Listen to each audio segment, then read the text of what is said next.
Bonjour et bienvenue sur Maroc 24. Pour ne rien manquer de nos prochaines vidéos, faites en sorte de vous abonner et d'activer la fonction de notification.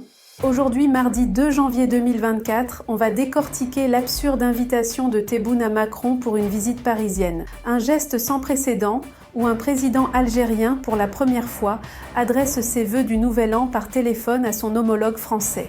Tebboune, conscient de briser les conventions diplomatiques algéro-françaises, camoufle son acte sous un semblant de courtoisie, semblable à celui offert au président tunisien. Restez avec nous pour plus de détails dans cette revue de presse tirée du quotidien L'Opinion. En appelant Emmanuel Macron pour lui présenter ses vœux pour le Nouvel An 2024, le président algérien avait une idée derrière la tête. Relancer le projet de sa visite en France, comme l'a souligné le communiqué de la présidence de la République algérienne.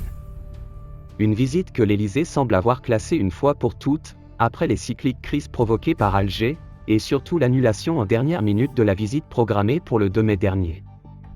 Tebboune a bien besoin de rencontrer Macron à quelques mois de l'échéance de son mandat au palais d'El Mouradia. Alors que l'Algérie vit très mal son isolement sur la scène diplomatique, ces derniers temps, il est vital pour le régime du duo, Tebboune-Chengria, d'ouvrir une fenêtre sur Paris pour se repositionner sur l'échiquier international. Tebboune cherche à montrer aux décideurs de l'ombre, faiseurs de roi en Algérie, qu'il jouit de la sympathie du locataire du palais de l'Élysée et qu'il est le seul capable de relancer les relations algéro-françaises, marquées par une fraîcheur qui n'arrange guère les affaires d'Alger. Tebboune entend bien s'imposer comme l'interlocuteur algérien le mieux écouté à Paris. C'est du moins ce qu'il croit. En ce temps de disette, les dirigeants algériens ont bien besoin d'une bouée de sauvetage, au moment où tout est bloqué avec la France. Même les ponts entre services secrets des deux pays sont coupés. À force de tirer sur la corde, les Algériens l'ont cassé, laisse entendre un ancien pensionnaire de la Piscine, le siège de la direction de la sécurité extérieure française.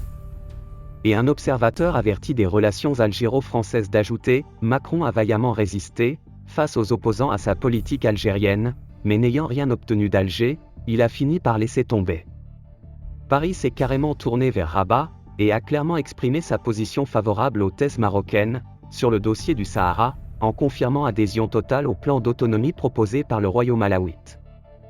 Aux grandes dames d'Alger. Même la nomination au mois de juillet dernier de Stéphane Romatet, comme ambassadeur de France en Algérie, n'a pas réussi à réchauffer les relations entre les deux pays.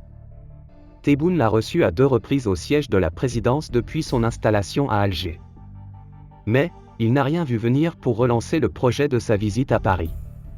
Cette fois, les Français semblent décidés à n'offrir aucun cadeau aux Algériens. Ils sont en possession de force, et ils tiennent à en profiter. Pour rester informé, je vous invite à regarder les vidéos Maroc 24 qui s'affichent sur votre écran.